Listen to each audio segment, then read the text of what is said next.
Bienvenidas amigas y amigos a Era Verde. Hoy queremos hablar sobre los pactos ambientales, que es una serie de acuerdos que hizo el Partido Acción Ciudadana en campaña electoral hace aproximadamente 4 años con el movimiento ecologista, en donde se incluían, entre otros aspectos, el etiquetado de los productos transgénicos, la moratoria a la expansión piñera, a la incineración de residuos, entre otros. Para eso tenemos a doña Patricia Madrigal, quien fue gestora de estos pactos y además es la viceministra de Ambiente. ¿Cómo está, doña Patricia? ¿Qué tal, Josué? Muchas gracias por la invitación otra vez en Era Verde. Gracias a usted por venir. De verdad que para nosotros es muy valioso que las personas encargadas, digamos, funcionarios y funcionarias públicas, vengan a rendir cuentas, a dar la cara por el bien del país, ¿no? También tenemos como representante del movimiento ecologista a Mauricio Álvarez, quien es presidente de la Federación Conservacionista del Ambiente. ¿Cómo está, Mauricio? Bien, Josué, y un saludo también a Patricia y a todos los que nos ven. Doña Patricia, vamos a empezar con que, bueno, usted fue una de las principales gestoras de los pactos ambientales, que incluso Era Verde le hizo una entrevista al respecto. ¿En cuáles aspectos considera usted que se honró el compromiso y en cuáles se queda viendo? Yo creo que el ejercicio que se hizo para hacer un pacto ambiental que en realidad nosotros fuimos los facilitadores de una plataforma de diálogo para tener un documento en donde se encuentran todos los temas que son de interés del movimiento ambientalista en este país. Y creo que ese es el valor que tiene el pacto ambiental, el poder haber ubicado cuáles son las preocupaciones y además cuáles son las propuestas que se plantean desde el sector ambiental. Sin embargo, lo que hay que ver es que todos los temas ahí planteados incluyen temas de transporte, temas de energía, agua, recursos marinos, manejo de desechos, temas de áreas protegidas, exceden lo que se podía hacer, digamos, en una administración, que en una administración sabemos que son 4 años. Sin embargo, lo más importante es que ha servido de guía no solamente al Ministerio de Ambiente y Energía en algunas de las acciones y políticas que se han desarrollado, sino también a otros ministerios como el Ministerio de Obras Públicas y Transportes o el Ministerio de Agricultura y Ganadería.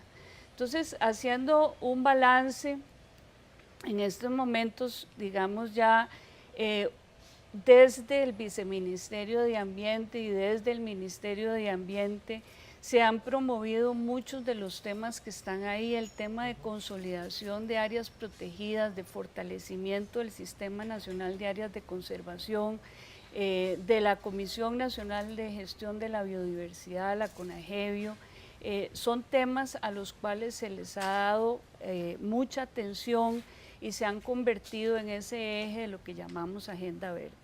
Muy bien. Don Mauricio, el sector ambientalista, por ejemplo, desde la FECON se le reconoce al ministerio en varios aciertos, como la política de tratamiento de aguas residuales, la política de fortalecimiento de las asadas, el decreto de moratoria, o bueno, la exclusión de los ríos Savegri y Pacuare del plan de expansión eléctrica del ICE, pero también hay un listado un poco negativo. ¿Cuál es ese listado que ha quedado debiendo el ministerio, a su parecer? Bueno, a nosotros nos parece que el pacto se incineró, el pacto se fumigó con agroquímicos de las piñeras, el pacto se hizo en pesca de arrastre, ¿verdad? El pacto en general fue un norte, como dice Patricia, pero básicamente para hacer lo contrario. A nosotros nos parece que esta administración en temas ambientales es peor de lo mismo. En resumen, podríamos decir que en el tema de piñeras, no solamente se aumentó los sitios de exportación, ahora tenemos a China y una gran explosión por el cultivo de esta fruta.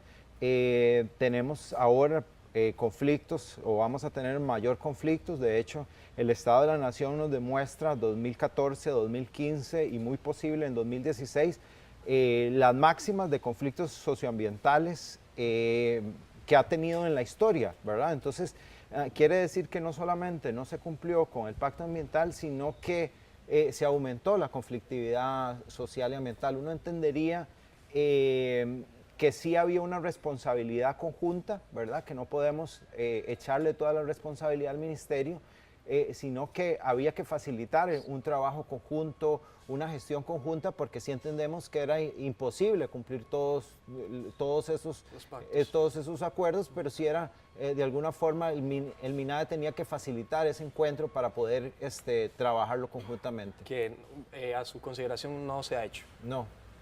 Ok, Patricia, tal vez refiriéndose a todo esto que está diciendo Mauricio y en particular en la relación, en la relación con la gestión de la biodiversidad, ¿qué labor ha realizado su despacho? Sí, yo creo que, digamos, en relación a lo que comenta Mauricio, hay que entender, y por eso lo decía desde un inicio, el pacto ambiental se plantea desde el movimiento ambiental. Una vez que la administración entra en ejercicio, tiene que establecer diálogos con los distintos sectores sociales, el sector académico, el sector productivo, el sector de la sociedad civil. Entonces, en ese sentido, obviamente se van a modular los acuerdos. Por supuesto que yo pues no tengo la misma perspectiva que tiene Mauricio desde FECON en relación al incumplimiento que se ha tenido. Por ejemplo, en relación al tema de expansión de piña, tenemos más y mejor información sobre los sitios en donde ha habido una ampliación, y ese tipo de temas se incorporan en la elaboración de política pública, como ha sido la Política Nacional de Biodiversidad aprobada en el 2015, la Estrategia Nacional de Biodiversidad aprobada en el 2016. Uno podría pensar que son instrumentos programáticos que no tienen un impacto en la vida real, pero sí los tienen porque hay una voluntad manifiesta de que se apliquen, se están generando las plataformas y los acuerdos para que comiencen a ejecutarse, porque uno de los temas más importantes es que las instituciones públicas costarricenses se rigen por sus planes operativos institucionales.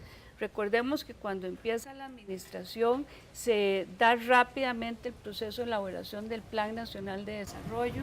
En respuesta a ese Plan Nacional de Desarrollo se elaboran los planes operativos institucionales. Entonces, los tiempos de la administración pública y los tiempos desde la sociedad civil son tiempos diferentes. El logro y el proceso debe ir en la línea de que estos acuerdos logren incorporarse en esos instrumentos de planificación y de política pública, de manera que las instituciones asignen los recursos humanos y financieros para cumplirlos. Entiendo. Mauricio, por ejemplo, FECON denuncia que la ley de semillas que promueve el gobierno está hecha a la medida de las transnacionales. En general, que la Política Nacional de Biodiversidad refleja una economía verde, pero neoliberal, digamos, entendida no desde el ambiente, sino desde la economía. Sí, desde nuestra óptica ha habido una involución en términos de participación ciudadana, ¿verdad? Al contrario de que encontraríamos de un gobierno de acción ciudadana. Por ejemplo, institucionalmente volvemos a un MAC que es rector, que tiene la última palabra conjuntamente, que tienen capacidad de veto sobre el Ministerio de Ambiente, sobre el Ministerio de Salud. En el reglamento de agroquímicos lo vimos, en la ley de semillas también lo hemos visto, que en general el ministerio y las cámaras son los que dan la última palabra, como lo fue hace 20 o 30 años, donde era el MAC que tenía bajo su sombrilla institucional las otras oficinas del MINADE. Y en cuanto a economía verde, lo que nos preocupa es que la visión que ha primado es que la biodiversidad es importante cuando se mercantiliza, cuando cumple un servicio, sea un servicio ambiental o un servicio que se pueda monetarizar. Entonces entra dentro del ámbito más especulativo y no en la importancia que le dan otros sectores de la sociedad, como las comunidades indígenas o las comunidades campesinas o los grupos de mujeres. Muy bien, yo creo que hay bastante tela todavía que cortar. Por ahorita vamos a hacer una pausa y ya vamos a seguir refiriéndonos a este tema.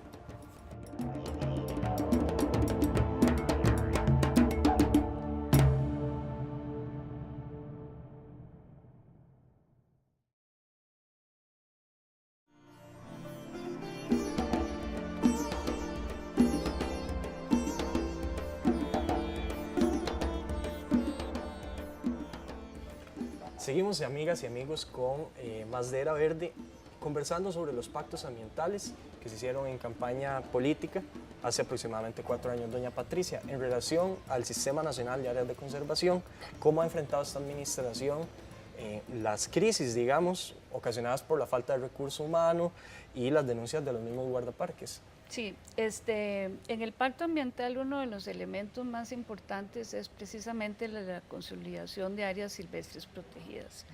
Y este tema ha sido atendido con mucha seriedad, desde la incorporación del Plan Nacional de Desarrollo, que tiene uno de sus objetivos de la conservación de la diversidad biológica, de la diversidad cultural y también genética.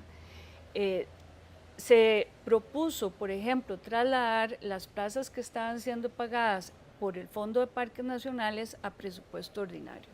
Esto parece una cosa menor, pero no lo es, porque en realidad en el Fondo de Parques Nacionales, de donde se debe adquirir los equipos, el mejoramiento de infraestructura y de vehículos para el SINAC, estaban siendo pagadas 340 plazas. Entonces se fueron trasladando 120 primero, 130, luego 124, con eso se desahoga ese fondo y existen 3.500 millones de colones ahora para invertir en equipo, que los procesos de adquisición están en marcha. Eso quiere decir comprar armas, mejorar la infraestructura de los sitios en donde viven los guardaparques. Y uno de los elementos es que ha habido un compromiso también por parte del Ministerio de Hacienda como rector en la parte de política financiera para que la directriz de contratación de personal se flexibilice en el SINAC y podamos cubrir las plazas de las personas que se jubilan o de las personas que lamentablemente fallecen. Eso quiere decir que por lo menos podemos recuperar esas plazas. Que no haya apertura de plazas nuevas en el sistema es algo que viene por años y efectivamente el Sistema Nacional de Áreas de Conservación enfrenta a un faltante de personal que se ha estimado en distintos estudios, pero más o menos 600 plazas, por ejemplo, para poder cubrir las competencias legales. ¿Qué hemos hecho nosotros entonces para suplir esa debilidad que efectivamente es un reto país? No es un reto ni del SINAC ni del Ministerio de Ambiente y Energía, es un reto de cómo Costa Rica va a conservar su patrimonio natural. Lo que hemos hecho es promover la coordinación interinstitucional en temas de protección y control. Por ejemplo, la Policía de Fronteras está ubicada en nuestro centro operativo de La Leona, en el Parque Nacional Corcovado. Entonces, esa ha sido una de las estrategias, pero efectivamente es un tema, es un reto y es un reto país. ¿Coincide usted con esta lectura, Mauricio? En realidad no. Digamos, yo pienso que el sistema está en crisis, tan en crisis que los mismos guardaparques están promoviendo volver al sistema anterior, al Servicio de Parques Nacionales, que si bien no coincidimos en esa propuesta, sí coincidimos en el diagnóstico, ¿verdad? De que el sistema efectivamente está mal. De hecho, yo consulté al sindicato de guardaparques de los compromisos que había llegado el MINAE con ellos y en realidad ellos lo ven prácticamente desde 2015 que se reunieron con el presidente y con todas las autoridades en el Día de Guardaparques, ellos no ven mayor avance, ¿verdad? En la disponibilidad, en riesgo policial, cosas que son muy exclusivas del mejoramiento de la dignidad del guardaparques, pero creo que son importantes.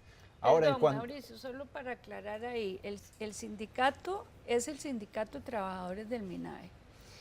Y en temas de reuniones con el presidente ha estado presente en todas las celebraciones del Día de Parques Nacionales, incluyendo la del 2017. El tema de disponibilidad está cumpliendo los requisitos para ser pagado y el tema de riesgo policial no se paga porque hay que hacer una reforma de ley que está presentada en la Asamblea Legislativa. Sí, en todo caso, lo que, digamos, no nos preocupa, si bien nos preocupa todo esto, que entendemos que es burocrático, pero lo más estructural es que han habido una serie de proyectos de ley y propuestas, ¿verdad? O decretos, un decreto que permite hacer caminos en humedales, ¿verdad? Y después hacen una política, ¿verdad? Uno no entiende para qué se hacen una política si permiten, digamos, primero hacer en el estado que están actualmente los humedales, o sea, Caño Negro, Sierpe, le quieren meter piñeras, etcétera, ¿verdad? Entonces, no solamente eso, sino hay proyectos de ley como que permiten carreteras en parques nacionales o proyectos de ley inconstitucionales que se han presentado en las áreas protegidas o, digamos, yo lo que diría ahí es todo lo contrario. Realmente yo he visto más la acción de las comunidades, ¿verdad? En defensa de sus recursos, ¿verdad? La acción de las comunidades que han parado 9 proyectos hidroeléctricos en la zona sur o comunidades que mantienen moratorias a las hidroeléctricas en la región de Upala, etcétera, ¿verdad? Ahí ha habido o nosotros que hemos interpuesto unos 3 o 4 recursos de amparo para que se cumplan cosas de seguridad básica en Corcovado, para que se saquen los oreros o para que se haga un plan, digamos, de seguridad de las áreas protegidas, donde recientemente la sala nos dio parcialmente la razón, ¿verdad? Sobre un recurso de amparo en ese sentido. Sí, yo creo que este tema en particular da para mucho. Vamos a intentar dejarlo hasta ahí. Doña Patricia, quería preguntarle respecto a la explotación geotérmica en parques nacionales. ¿Cuál es la posición de ustedes? La posición del Pacto Ambiental es de que no se va a permitir la explotación geotérmica en parques nacionales. El presidente de la República así lo ha manifestado y el proyecto geotérmico que existe en el sector de Pailas está fuera del Parque Nacional Rincón de la Vieja. Pero esa Patricia, política se son mantiene. dos diputados de su partido de los que lo están promoviendo en la Asamblea Legislativa, o sea, Otón Solís y Cambronero. Son los que lo han impulsado, han hecho un texto sustitutivo, son los que llevan la batuta en esa comisión. Como yo decía anteriormente, en temas ambientales hay una diversidad de sectores en donde hay también una diversidad de opiniones, o sea, hay una división de los poderes de la República y los proyectos que se gestan en la Asamblea Legislativa pues no necesariamente responden a la posición del Poder Ejecutivo. Nosotros nos hemos mantenido inclusive en el diálogo energético, etcétera, de que la energía geotérmica se mantenga fuera de los parques nacionales tal y como está en el compromiso. Ok, el MINA emitió un decreto sobre la incineración de residuos. Vamos a intentar tratar este tema un poquito más rápido.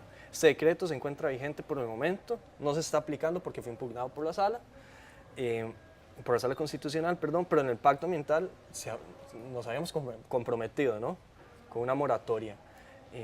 ¿Cómo explica usted este tema no solo es impulsado por el Ministerio de Ambiente y Energía, ahí también está presente el Ministerio de Salud. En realidad el pacto lo que dice es hasta que no se tenga mejor y mayor información sobre sistemas de manejo de desechos sólidos.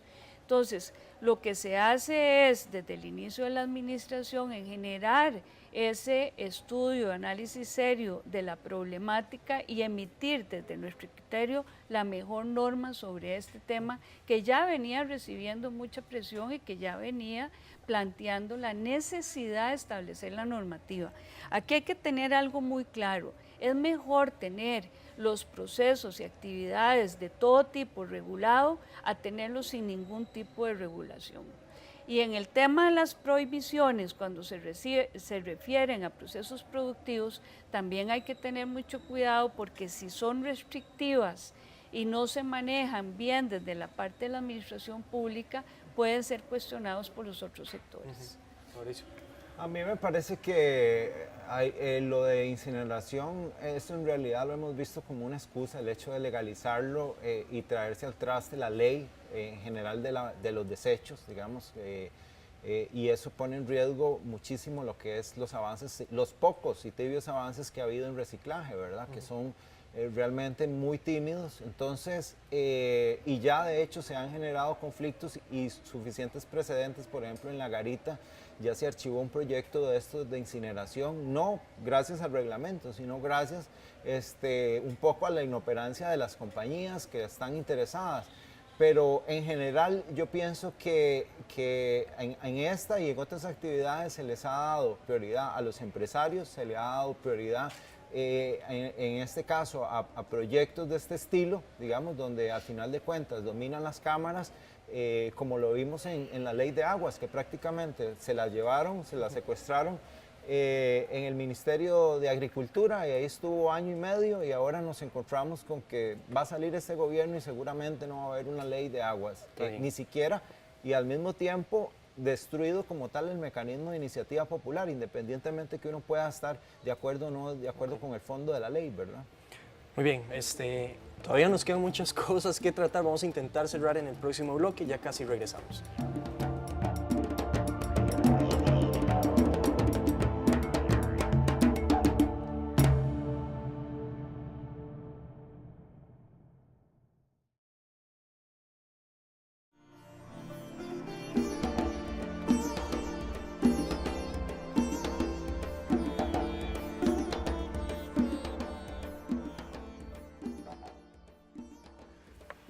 Estamos de vuelta, amigas y amigos, en el último bloque de este programa en donde estamos, este primer programa en donde estamos analizando los pactos ambientales, qué tan efectivos o no han podido ser.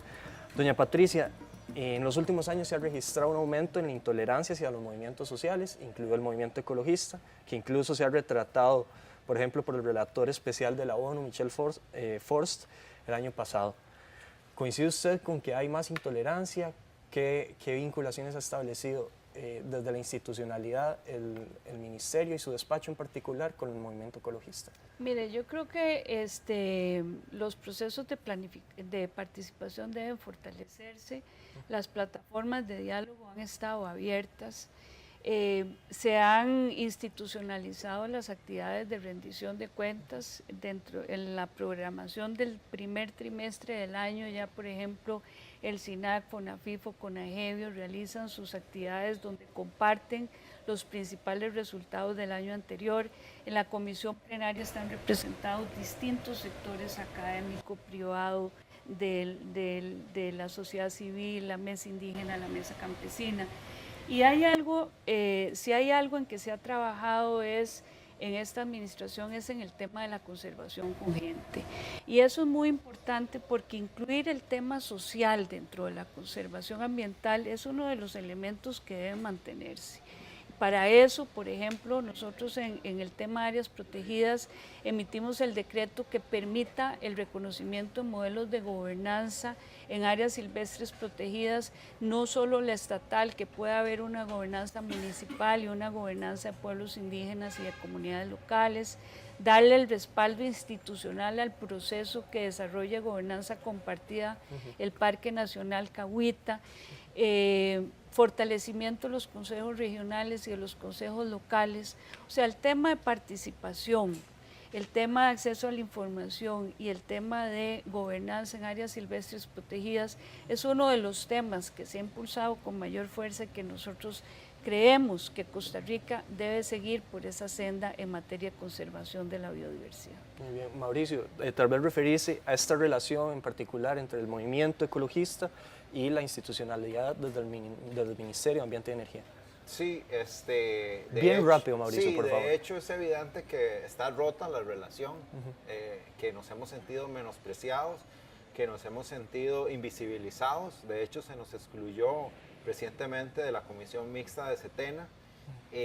No hemos encontrado suficiente transparencia. Por ejemplo, me acuerdo hace unos meses tratamos de contactar al MINAE para hablar del narcotráfico en este programa de la narcodeforestación y la respuesta fue la evasiva. Nos hemos encontrado además sumamente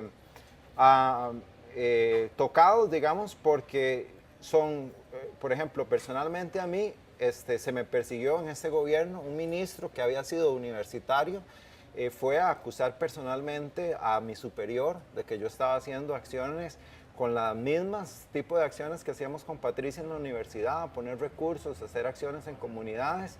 Y eso simplemente nunca había pasado en los 10 años de trabajar yo en la universidad. Nunca alguien del Poder Ejecutivo se había metido con las cosas que hacemos desde la universidad. Entonces a mí me parece que ha habido suficiente intolerancia de parte del MINAE, y por eso nos hemos sentido así, y por eso es que la relación simplemente está en este punto. No ha caminado. Bueno, esperamos, amigos y amigas, que ambas posiciones pues hayan alimentado un poco el debate, ¿no? Desde el quehacer de unos y de otros. Le agradecemos mucho a doña Patricia por haber venido a rendir cuentas, como le decíamos. Para nosotros es muy importante y de verdad estamos muy agradecidos con el programa. Gracias a Mauricio por representar al movimiento, a una parte del movimiento ecologista.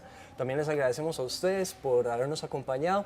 Los dejamos con una cápsula de permacultura donde conocemos sobre maneras para relacionarnos mejor con el ambiente.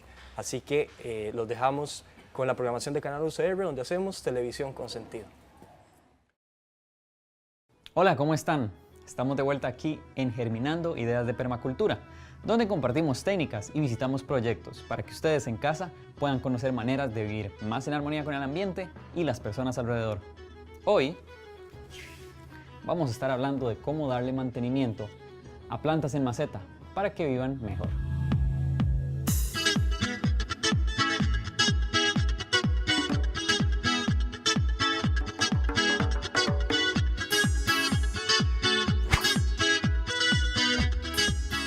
Cada vez más las personas están viviendo en espacios verticales, apartamentos o lugares que simplemente no tienen tierra para sembrar y recurren a las macetas. Esto está súper bien porque hay un montón de diseños que ustedes pueden sacar con macetas y contenedores. Sin embargo, hay cosas que hay que tomar en cuenta que son diferentes a sembrar en tierra. Por ejemplo, tenemos esta maceta que es plástica. También hay macetas de cerámica, algunas metálicas y de otros materiales. Lo importante a saber es que este material aquí no va a permitir que la tierra respire y eso además puede hacer que se caliente más rápido cuando está directamente en contacto con el sol. Pueden ver también que hay algunas plantas creciendo aquí y entre más plantas hayan, más van a tener que compartir el espacio dentro de la maceta a nivel de raíz. Esto es mejor separarlo para que cada planta tenga su espacio. Finalmente, con el tiempo se va compactando la tierra por el propio peso, aunque no parezca, pasa.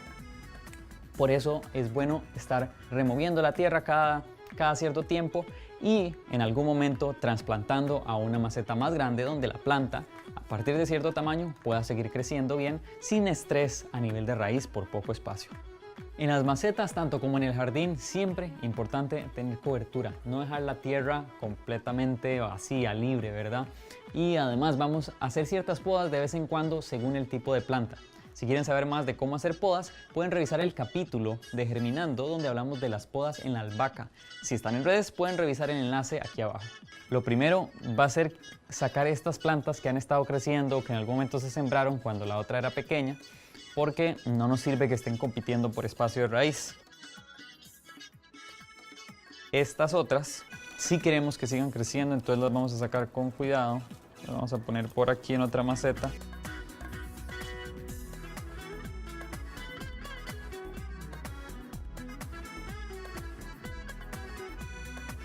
Algunas personas riegan las plantas con mucha agua de un solo, por ejemplo con un pichel, así. Esto no se hace. ¿Por qué? Porque se va empozando cuando echamos mucha agua y eso crea una capa impermeable que va a evitar que el agua pueda penetrar hasta la parte de abajo de la maceta y por lo tanto no se está regando bien. Incluso pueden estar desperdiciando agua que al final termina evaporándose. Ahora, como sí se hace, con una regadera o una manguera de las que tienen una pistola ajustable, vamos a regar poco a poco en los alrededores de la planta, asegurándonos que el agua le dé tiempo de bajar. Aquí muy importante la cobertura, que al ser natural, materia orgánica, puede acumular hasta un 100% de su volumen en agua. Listo. Entonces, si ven esta planta ya está bastante grande. En un próximo capítulo vamos a estarla pasando a otra maceta para que puedan aprender sobre este proceso. Ya saben, si tienen preguntas pueden escribirnos al correo electrónico y si están en redes, déjenos un comentario. Nos vemos en la próxima, Germinando Ideas de Permacultura.